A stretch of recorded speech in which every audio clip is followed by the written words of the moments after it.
going to tell you what my party says, but also because I've got one child at university, one going in September, and the other one deciding which universities she wants to apply for right at this very moment. Don't forget that the very lowest paid, the very lowest income families don't pay fees.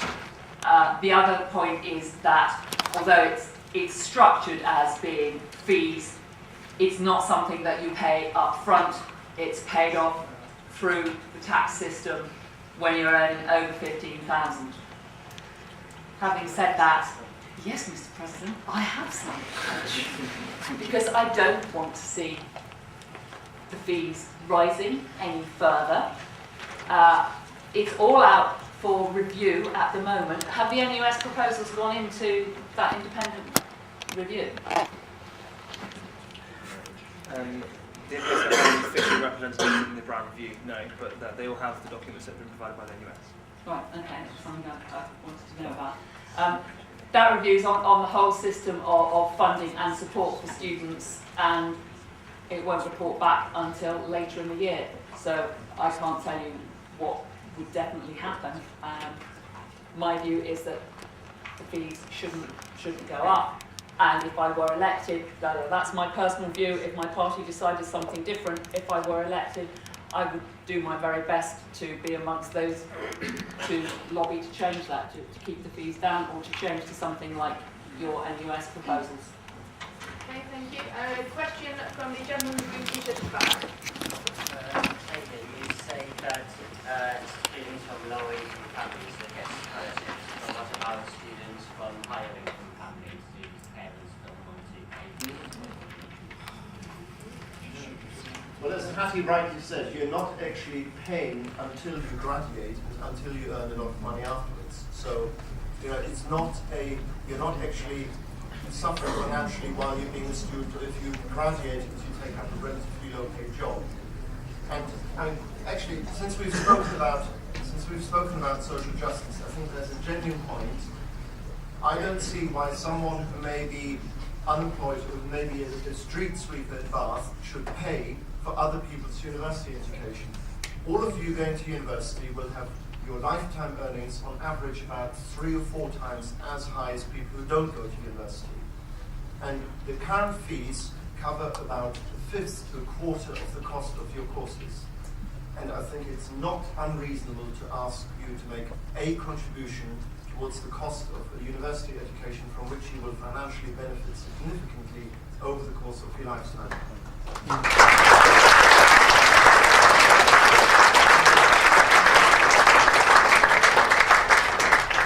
So, can I just come back on that? Because what Fabian says is absolutely true in one sense. I do think that people who significantly benefit from higher education, in the sense that it gets them into a higher paid job, should make a bigger contribution back towards the cost of providing higher education for everyone who is able to benefit from it. So I agree with him there. But actually there's a much simpler way of doing it, and it's called income tax.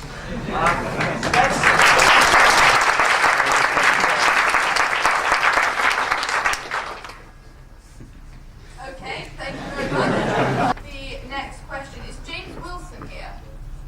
Yeah, you have a question prepared? Hello. In many of the election leaflets that you'll see, it says this is a 2-horse race. Only 2 parties can win here, don't vote for them, they'll let the other people in. Do you feel this is an ethical way of campaigning? I certainly don't. And do you think that anything can be gleaned but from by the other parties' actual motivations for using this tactic?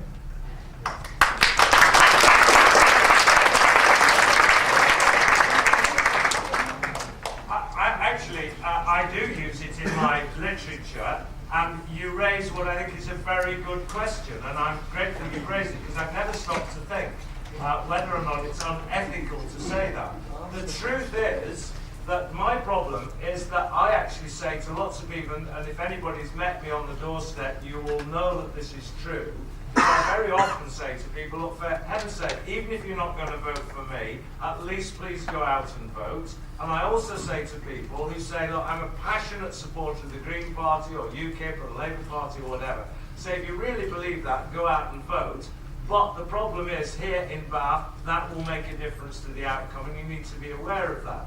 But you see, for me, I have the get-out clause, is I actually believe, fundamentally, the voting system, as we've discussed already, is totally unfair. And so I can back it up by saying I have campaigned all my political life to change the unfair voting system so that tactical voting, which is what you're referring to, the use of it's a two-horse race, will actually be abolished. So every vote will count, and people here in Bath can vote for whichever party they feel will best represent their views, knowing that that will have an influence in the people that represent them and who hold, if you like, onto the levers of power. Okay, thank you.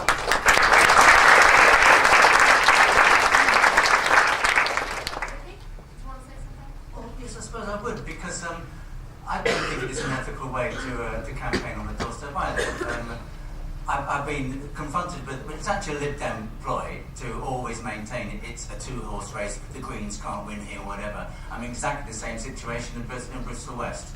In fact, it's gone even worse now, regardless of the quality and the integrity of the candidate, like yourself, sir. Something takes over the Lib Dem leafleters or leaflet writers, and out they come with the most outrageous stuff. The last one that he given out to the voters of Bristol West was, Greens have given up in Bristol West. That was based on, and I quote, the fact that in Weston, just down the road, the Green Party candidate did withdraw. He withdrew because he didn't want the Conservatives to win. In other words, he endorsed the Liberal Democrats. That caused, if you like, a massive own goal. But nonetheless, they now use that as a reason to say, the Greens are giving up. It's most unfortunate. It doesn't have to be like this. That can be a different politics. And to try and maintain it as a two-horse race is daft. It's a four-horse race, a five-horse race. It's everyone who's given up their time. Given up their time to fight democratically. But as Don says, of course, it's not a democratic system.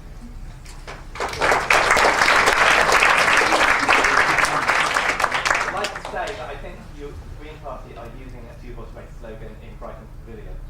Well, it is. You can't say. I'm ashamed of them in that case, aren't I?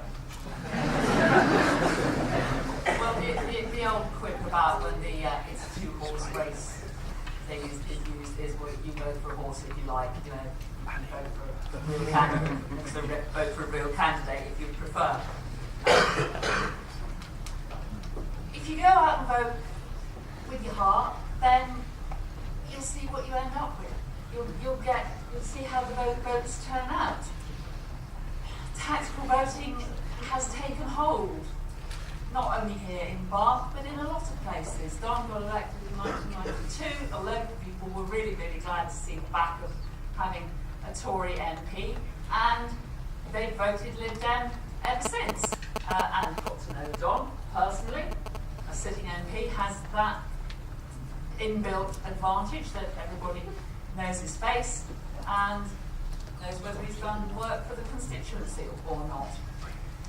It's not a two-horse race, as Ricky just said. There are not just 5 of us, there are 9 of us in the race, believe it or not. If you've read the Bath Chronicle and seen all the parties who are putting up candidates, and we all believe in what we're standing for. We all want to go out and try and get your vote. And we all do have a fair chance to do that, giving up our time to do it. If you want to vote tactically, that's what you're going to make the decision on. I want you to go and vote. I'm just going to keep saying that, like Don has said. The most important thing is that people do go out and vote, and then in the numbers, we'll get a true representation. Maybe not nationally, but in the numbers here in Bath, we will see who is really voting for which party.